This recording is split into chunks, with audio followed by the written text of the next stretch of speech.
Ásta Stefánsdóttir, framkvæmdastjóri Árborgar komin til mín. Bless og sæl. Sæll og blessaður og gleðilega hátíð. Sömuleiðis. Hvernig leggst næst síðasti dagur í þig? Vel bara. Ertu tilbúin að kveðja árið? Já, ég er tilbúin að kveðja árið. Já. Og þetta er búið að vera í heldina bara alveg ágætis ár. Og ég hef væntingar til þess að árið 2017 verður bara fínt líka. Já. Það sumum finnst talan 7 bera lukku með sér. Já, það getur nú verið. Svona talna spekkingar hafi fundið það út. Já, ég trúi því að það sé 2017. rétt. Já. Í gær var valið íþróttamann og íþróttakonu Árborgar. Já, það var hátíð í Fjölbrautaskóla Suðurlands í gærkvöldi, árleg uppskeruhátíð íþrótta- og menningarnefndar Árborgar. Það sem að fer fram val á íþróttamanni og konu Árborgar og íþróttakarli og konu á maður kannski segja. Já. Og einnig veittar viðurkenningar fyrir fjölmarga titla sem að íþróttafólkið okkar hefur verið að vinna á árinu. Og þeir eru nú ekki fáir. Þeir eru ekki fáir og maður er alltaf eiginlega bara jafn hissa þegar þetta er svona tekið saman og fólki mætir á eitt stað. Já. Þetta er óbúðslega stór hópur sem er að vinna í rauninu bara afrek í íþróttunum og þegar kemur upp á svið bara strollan af ungu fólki sem hefur verið að vinna titla í hennum ýmsu greinum. Það var bara alveg gáttaður. Man heyrir af þessu en áttar sig ekki kannski alveg á fjöldanum og öllum þessum titlum. Já, nákvæmlega og þegar þetta svona eins og ég segi, þessu pakka, svona eitt pakka og allt ekki saman, þetta er ótrúlegt. En það er alltaf þannig að það er einhverjir sem eru svona fremstir með jafningja og það var handboltafólk sem var valið íþróttakarl og kona Árborgar í gær. Já. Þau eru Hrafnhildur Hanna og Einar Örn og þau eru sannarlega vel að þessu komin.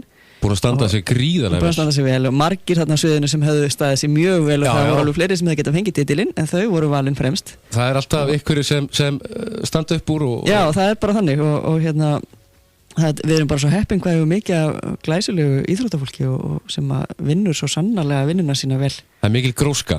Það er mikil gróska og við getum virkilega verið stolt af því og þetta er alltaf hátíðleg stund þarna sem þessi kvöldstund í Fjölbrautaskólanum þegar þessi hátíð fer fram og fólk mætir þarna og fylgist með þessu dagskrá og svo tónlistaratrið og svona þannig þetta er svolítið menningar blandi í þessu. Golfklúbbur Selfoss hlaut hvatningaverðlaun íþrótta- og menningarnefndar og þessi klúbbur náttúrulega hefur verið og að gera góða hluti. Já, mjög góða og bara virkilega gott starf sem er unnið þar og þeir hafa þetta áttið á hvernig tilvistar kreppu því það hefur verið óvissa það hvað er þið nú golfvöllin þegar nýji vegurinn og brúin kæmi en það er nú búið að gera. Það er búið að leysa það mál. Sveitarfélagið var búið keypti þannig heilmikið land þannig að það er búið að tryggja það að golfvöllurinn geti verið áfram á sama stað með smá tilfærslu og við erum bara þessa dagana að vinna í skipulagi á þessu svæði og þetta er mjög skemmtileg vinna.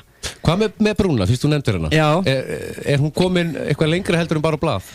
Hún er bara á blaði og ég held með þess að síðast þegar ég vissi það var hún svona í drögum að samgönguáætlun sem er ekki búið að samþykkja en hérna ég held að allir gerir sér grein fyrir því að það er næsta verkefni þegar að búið verður að breikka Suðurlandsvegina milli Hvergis og Selfoss sem hefur verið sett í forgang fram yfir brúargerðina.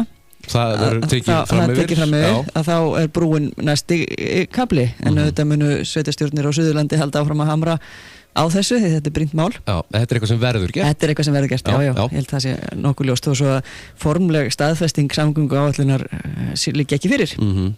En hefur þó ekkert verið rætt að óvissa hvort að umferð minnki gegnum Selfoss eða? Jú, þetta er auðvitað þáttur sem hefur verið í umræðinu bara í mörg ár og það var nú einhvern tíðan í kringu 1970 man rétt, upp á 1970 sem var ákveðið að þetta yrði brúarstæð og vegurinn færi þarna sem að skipulag gera það fyrir og það hefur legið fyrir allan tíman og menn svo sem hafa vitað það að einhver umferð færi þá ekki gegnum Selfoss en það er það kannski líka að vissu leyti ákveðið markmið að þungaflutningar og umferð sem að flutningabíla til dæmis sem er ekki að stoppa á Selfossi og ekki sækja hennar þjónustu þar að hún fari út miðbænum okkar og við fáum þá miðbæ sem er svona fjölskyldu vænni fyrir íbúa gangandi, hjólandi og hvernig sem það er og akandi þetta líka sem er eitthvað alveg rétt að því maður hefur alveg ég og þú og allir aðrir fundið fyrir mjög þungri umferð og hún eykst bara hún eykst og auðvitað hefur líka svo þróun orðið á síðustu árum að það er allir flutningar á landi, það er ekki sjóflutningar lengur þannig að það eru gríðarmiklu flutningar bara frá höfuðborgarsvæðinu út á land og tilbaka, fiskflutningar og fleira tilbaka og alls konar, það eru stór framleiðslufyrirtæki hérna austan við okkur og allir að vara fyrir gegnum Selfoss og það kostur, það getur verið kostur að þessi umferð fari út fyrir, en auðvitað viljum við hafa umferð áfram í gegnum bæinn og þeir sem að ferðast og sækja þjónustu og þeir komi til okkar. Já. Og við höfum verið að vinna í því að gera Selfoss svona vætni sem áfangastað, ekki bara sem gegnumstreymistað. Það bara til dæmis að við nefni sko mál sem sveitafélag hefur komið að það til bara stækkun á Sundhöllinni. Það til þess að meðal annars að gera Selfoss sem betri áfangastað. Já. Það sveitafélagi komað því að Tryggvaskáli sem hafði staðið tómur eftir að var búið að gera myndarlega upp fór undir starfsemi þar sem rekstur. Sveitafélagi hafði milligöngu það. Já. Þannig að og við höfum verið að vinna svona með hléum í skipulagi í samstarfi við Vegagerðina á Austurveginum eins og hann gæti orðið þegar að þungaumferðin fer í burtu. Það eitt sem Austurvegurinn hefur sem ekki algengt hér á landi, hann svo breiður. Þetta bara svona eins og búluvart í útlöndunum sko. Já. Og það býður upp á svo margt. Breiðasti þjóðvegur 1 á landinu? Já, allir það ekki bara. Þannig að það eru stöðu tækifæri í þessu og ýmislegt náttúrulega í deiglunni sem að miðar líka þessu sama að fá fólk inn á Selfoss sem að leita þar til þjónustu, ferðamenn og fleiri og hérna við bara höldum áfram á þessari braut. Verslunarmiðstöð við Biskupstungnabraut? Já, hún hefur ekki fengið hljómgrunn. Nei. Og ég svo sem á ekki vona á það sé eitthvað að fara að breytast. Nei. Þá þurfum við ekki lengra með það. Nei. Árið sem að líða, ef við tölum bara Árborg, gott, slæmt? Já, sko, það stöðu íbúafjölgun. Það mikið byggt af íbúðarhúsnæði. Þannig að það greinilegt að fólk sækir hingað. Og það með vöntun eftir... Já, það mikil eftirspurn eftir húsnæði. Það stöðugt að dettinum brjálúnu hefur manni miðar frá fasteignarsölu sem að byggja að fá að setja húsum á svo sölu. Já. Og þessi að dreifa hér í hús bara. Þannig að það vöntun á húsnæði, samt búið að byggja mikið og það mikið í byggingu og mikið í deglunni. Sko. Og mikið búið að seljast. Mikið búið að seljast, sem aldrei fyrr. Það ekki eitthvað sem segir okkur að það uppgangur? Jú, það uppgangur og það annað jákvætt sem mér langar að nefna, það hérna niðurstöðunar á PISA-könnuninni sem komu núna bara réttur jólin sem voru mjög jákvæðar og sína okkur það sem Árborg og ásamt Reykjanesbæ og Hafnarfirði var að sína bætingu umfram önnur sveitafélög og sína okkur það kannski að við erum á réttri leið og við þetta viljum halda þessari stefnu. Við hefðum mögulega vilja vera komin lengra en hérna, þetta samt góður árangur og við viljum halda áfram í þessu og hérna, halda áfram að vinna að þessum markmiðum að hérna, auka svona námsgetu barnan okkar og mér langar bara að þakka skólasamfélaginu, kennurum og nemendum og foreldrum og skólaþjónustunni fyrir þetta góða starf. Bæting alltaf góð? Já, bæting alltaf góð og við erum á réttri leið og við þurfum að halda áfram á þeirri leið. Það bara þannig. Segir inn á Söllenska.is að núna dögunum í gær eða fyrirdag þá skrifaður undir nýja samning við Björgunarfélag Árborgar. Já. Jákvætt? Já, það jákvætt og þetta í rauninni endurnýjun á eldri samningi. Síðasti samningur var svolítið sérstakur, hann var til lengri tíma þessi samningur núna til 3 ára en síðasti samningur var lengri og hann snerist að hluta til það að Björgunarfélagi var að borga hluta kaupverðsins fyrir björgunarmiðstöðuna með vinnuframlagi fyrir sveitafélagi. Já. Þannig að þeir voru svona svolítið í skuldaánuð hjá okkur. Já. Þetta var náttúrulega svolítið staða þegar að þetta ágæta hús var að rísa. Já, þetta var ákveð ástand í gangi og sveitafélagi bara gekk inn í það, keypti húsið og seldi það síðan frá sér aftur og hluta þess keypti Björgunarfélagið. Borgaði hluta kauparsins bara í peningum og loka greiðslurnar eru bara þessar myndir og hluta kauparsins greitu þeir síðan með vinnuframlagi gegnum þjónustusamning og það ýmis verkefni sem við sjáum til þess verkefni sem maður má ekki vera mjög lofthræddur maður allar sinna, það að sjá jólaljósin á Ölfusárbrú. Það nú ekkert grín? Það ekkert grín. Þeir hafa séð fleiri verkefni eins og flugeldasýningarnar sem eru í tengslum til þess við sumar á Selfossi og núna áramótin og fleira. Já. Og sjómannadagskrán á Stokkseyri og svona ýmislegt fleira. Það ýmislegt sem að sveitin kemur að? Já, það ýmislegt sem koma að og núna eru þeir sem sagt í staðin fyrir að vera að vinna þetta bara upp í kaupverðu húsinu þá erum við núna í raun farin að borga pening fyrir að gera þessa hluti. Já. Og nýtt inni líka það að þeir fá smá þessar ekstra styrk, bara svona svipað kannski á íþróttafélögin eru með, það er svona viðurkenning á því að það kostar ákveðið að halda úti bara rekstri á þessu batteríi og við erum aðeins að láta það hafa peningu upp í það líka. Já. Þannig að þetta var mjög ánægilegt og það er bara gott samstarf sem við eigum í björgunarfélagi, bara eins og önnur félagasamtök í sveitafélaginu. Það er mikið samstarf við mörg félagasamtök. Við erum með mjög marga þjónustusamninga við hin ýmsu félög og þetta gengur bara glimrandi. En að því við erum að tala um björgunarfélagi, þá langar mér nú að nefna það að það eru náttúrulega áramótabrennur framundan. Já. Það eru 3 að venju og það er sem sagt byrjar hér klukkan 16:30 á Selfossi á Gámasvæðinu Víkurheiði. Það er sem sagt á gamlársdag klukkan 16:30. Er það að dimma nógu mikið þá eða? Já, það er nú alveg svona, það er ekki orðið alveg svartamyrkur, en það er samt orðið vel svona rockið. En þetta er auðvitað gert á þessum tíma svona kannski með tilliti til fjölskyldu fólks að það geti verið bara búið að klára þetta brennudæmi og svo fara bara allir heim í sparifutin og borða fínan mat og horfa á skaupið og skjóta upp flugeldum og svona. Horfa á annál og... Já, horfa á annál og allt þetta. En hefðin á Eyrarbakka og Stokkseyri er að hafa brennuna eftir kvöldmatinn. Það er sérst klukkan 20:30 á báðum stöðunum. Á Eyrarbakka er það í Sandgarðsluna og á Stokkseyri er það austan við Hraunsá. Og þetta er svo sem bara búið að vera þar í mörg ár, þannig að það þekkja þetta nú allir.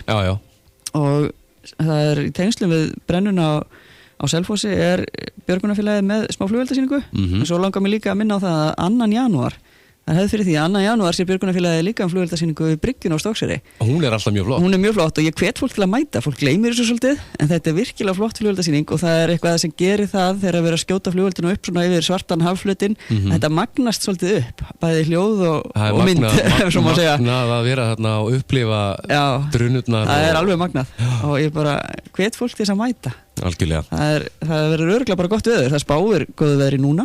Mjög góðu veðri. Það er gott í dag og spáir góðu fyrir gamlárskvöldið.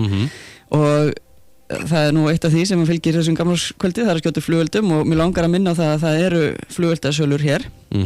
Það er bæði á Eyrarbakka er Björgunarsveitin Björg með sína flugveldasölu samkvæmt venju. Björgunarfélag Árborgar er með hér úti í Björgunarmiðstöð og þeir eru líka með smá útibúnir á Stokkseyri og síðan er knattspyrnudeild ungmennafélag Selfoss, hún er með sína sölu á sínum stað og þetta er allt opið núna bara fram á síðustu mínútu eins og venja er. Þannig að það geta allir byrkt sig upp af flugveldum hér í heimabyggð. Þú persónulega gott ár fyrir þig sem er að líða? Já, ég held að mennum bara segja það. Þetta er bara búið að vera fínt ár og hérna margt skemmtilegt og annað sorglegt og eins og gengur og hérna eins og lífið er bara, það er bara þannig. Man tekur því sem höndum ber. Já. En svona árum hættum þessu 2016 mikið baráttu, kjarasamningar. Já. Hvernig hefur þetta komið við Árborg sveitafélagi? Það eru þetta bara eins og hjá öðrum sveitafélagum, það aukast alltaf útgjöldin sérstaklega á launaliðnum. Það er einhvern veginn þannig að það er alltaf verið að gera nýja kjarasamninga og mér hefur ekki ennþá tekist að gera kjarasamninga við tónlistarkennara. Sveitafélagin eru ekki með samning við tónlistarkennara eins og sem er mjög slæmt og það búið að vera þannig í rúmt ár. En launaliðurinn fer alltaf upp og auðvitað er líka alltaf krafið það að bæta í þjónustuna og þó svo við séum nú að reyna að vera ekki einsum og þannig ekki búið þá er þetta ákveðið ströggl en auðvitað aukast tekjurnar líka á móti launin hækka þá hækkar útsvarið og svo framvegis þannig að þetta er svona sæmilegasta jafnvægi í þessu en auðvitað fyrir þetta svæði í heild þá er ég að tala um Suðurland þá myndi maður alveg vilja sjá hærri meðaltekjur við erum svolítið aftarlega á merinni hvað það varðar ef maður horfir á samanburð við landið í heild þannig að það eru klárlega tækifæri þar. Hæstu launin samkvæmt síðustu könnun voru á Austurlandi? Já, það var einmitt bara í fjölbölum núna í gærið fyrir dag og við vorum langt undir því. Já, mjög. Langt undir því, sko. Þannig að þetta er eitthvað sem þarf að breyta, en sér fyrir endan á tónlistakennurum með kjarasamninga? Það virðist vera lítið að frétta, sko. Því miður. Það er vonandi með hækkandi sól. Já, og þetta hefst þetta allt fyrir rest, en þetta er ekki gott þegar þetta fer svona, tegist svona mikið. Nákvæmlega. Eitthvað fréttnefnt sem er að framöndan hjá Árborg fyrir 2017? Já, það er náttúrulega heilmargt í gangi og þetta er kannski svolítið leiðinlega fréttir í gær að það stendur til að loka hjúkrunarheimilinu Kumbrái á Stokkseyri. Já. Þetta hefði verið gott að það hefði ekki verið að gerast alveg strax því það er nú verið að undirbúa byggingu nýs hjúkrunarheimilis sem hefði þá mögulega getað tekið við bara. En það, því miður, gekk ekki eftir. Það er unnið af krafti í undirbúningi að þessari nýju hjúkrunarheimilisbyggingu og vonandi verða nú bara útbúð á því á vormánuðum. Já. Þá þannig að það svona stefnir í úrbætur þar og þetta það mjög ánægilegt þar að koma þar ný hjúkrunarrými inn á svæðið. Það sem búið að vera að gera kannski í hjúkrunarheimilismálum svona á Suðurlandi undanfarið hefur aðalega verið það að það búið að vera að útrýma tvíbýlum, breyta 2 manna herbergjum í einbýli, en það ekki verið mikil fjölgun á rýmum, en með þessu nýja heimili sem á að byggja hér, það verður fjölgun sem mjög nauðsynleg, en það mjög dapurlegt að það skildi ekki vera hægt að halda kumbrói í rekstri þar til að nýja heimilið væri tilbúið. Þannig að það verður svona svolítið erfiður kapli núna fyrir bæði íbúana þar og aðstandendur og fleiri að það að finna öllum ný plás, ný heimili og það alveg ljóst að það gerist ekki allt hér í Árborg. Það ekki laus slík fjöldi af rúmum í Árborg. Ekki svo eins og staðan í dag. Þannig einhverjir þurfa vantilega að fara eitthvað lengri veg. En það unnið að því að leysa það og ég veit að það í góðum höndum. Þannig að vonandi fer þetta nú allt vel og þannig, en það eins og ég segi, þetta dapurlegt, það hins vegar ánægilegt eins og ég segi, það að fara að byggja nýtt heimili og svo eru alls konar verkefni bara hjá sveitarfélaginu í gangi, sko, það við erum alltaf að reyna að finna heitt vatn, að bora og bara alla daga erum við að bora og það ekki komið heitt annað en þá, en vonandi, enda erum við ekki komið niður á það dýpi sem við ætlum okkur að fara, en vonandi skilar þetta sér nú, alls konar auðvitað framkvæmda verkefni bara samkvæmt venju og það alltaf í svona stóru sveitafélagi þá þarf alltaf að vera byggja eitthvað nýtt eða laga eitthvað að bæta þannig að það endalaust hægt að vinna í þeim verkefnum. Þetta mér í hug þegar þú tala um framkvæmdir knattspyrnuhöll. Já, það eitt af því sem verið að skoða. Það ekki búið að taka neina ákvörðun en það kom svona mjög áhugavert útspil frá knattspyrnudeildinni þar sem þeir svona hafa áhuga á því að koma að þessu máli og gera síðan samning við sveitarfélagið leigu á húsinu þegar það verður risið sem gæti mögulega verið eftir 1 ár eða það bili ef allt fær nú í gang sko. Og við þurfum aðeins að skoða þetta hjá okkur því að það auðvitað ekki þannig að þetta hefði ekki neina áhrif á fjárhag sveitarfélagsins því að það gildi það reglur að langtíma leigu samninga að það þarf að meðhöndla þá eins og þeir væru skuld og þannig að slíkur samningur myndi teljast til skulda í bókum sveitafélagsins og við þurfum alltaf að vera að passa okkur á því að skulda ekki svo mikið að við getum ekki borgað því sko? Þannig að það ákveð jafnvægi því og við erum bara að skoða það þessa dagana. Þetta og ég búin að heyra í mörgum, þetta eitthvað sem virkilega vantar. Já, þetta kannski svona knattspyrnuhöll, það sem hægt að æfa allt árið í kring. Já, þetta myndi leysa ýmsan vanda. Það myndi skapa aðstöðu fyrir fótboltann að vera inni allt árið. Nú það auðvitað þannig að þeir eru úti og það misjafnar aðstæður. Það verið að keyra hópa út í Hveragerði í höllina þar sem auðvitað bara mjög góð lausn en það ekki víst að það sé endalaust hægt að treysta á að það gangi upp. Frjálsíþróttadeildin myndi fá inniðastöðu og með þessu þá myndi líka rýmka sko í húsunum okkar sem eru nú þegar í notkun. Það að segja það væru aðrir sem getur fengið tíma inni af því það myndi losna tímar sem að fótboltinn og frjálsíþróttirnar eru að nota. Það nú verður alltaf þrengra tíma þar. Já og það maður hugsa nú stundum sko að það eiginlega sama hvað eigum mikið af íþróttasölum það alltaf allt fullt. Já. En svo þegar maður sér uppskeruna eins og í gærkvöldi út í fjölbrautaskóla þá skilur maður þetta alveg. Fólk ekki þessum árangri nema að vera stöðugt að æfa. Fjöldan allra velunum. Já, og mikið frambúð af íþróttagreinum. Ég ekki alveg vissum að fólk átti sig alveg á því hvaða hægt að leggja stund á margar íþróttur hérna og hvaða fjölbreytt úrval. Það ekki endilega þannig í öllum sveitarfélögum með þessari stærð. Hér hefur bara svolítið verið það látið þróast þannig að ef einhver vil stofna deild og fara að stað með eitthvað þá bara gerir hann það og það bara reynt að útvega það aðstöðu sem til þarf en ekki að vera að stýra þess inn í eitthvað 3-4 greinar. Þú talar hérna sko þarna heiðruðið íþróttamenn sem að unnu Íslands bikar og deildarmeistara og þetta voru að hátt í 50 titlar bara þessu. Þetta ekkert smáraði sko. Þetta svolítið mikið. Þetta mikið sko. Og maður fattar þetta ekki alveg. Nei. En spennandi tíma framöndan heyri ég og 2016 búið að vera bara heilt yfir gott. Já. Og 2017 mætir væntanlega og vonandi með góða strauma og gleði. Já, ég trúi því. Takk fyrir þetta Ásta mín og takk fyrir árið. Já, sömuleiðis. Og við heyrumst bara í næstu viku. Ég gerum það. Takk. Já.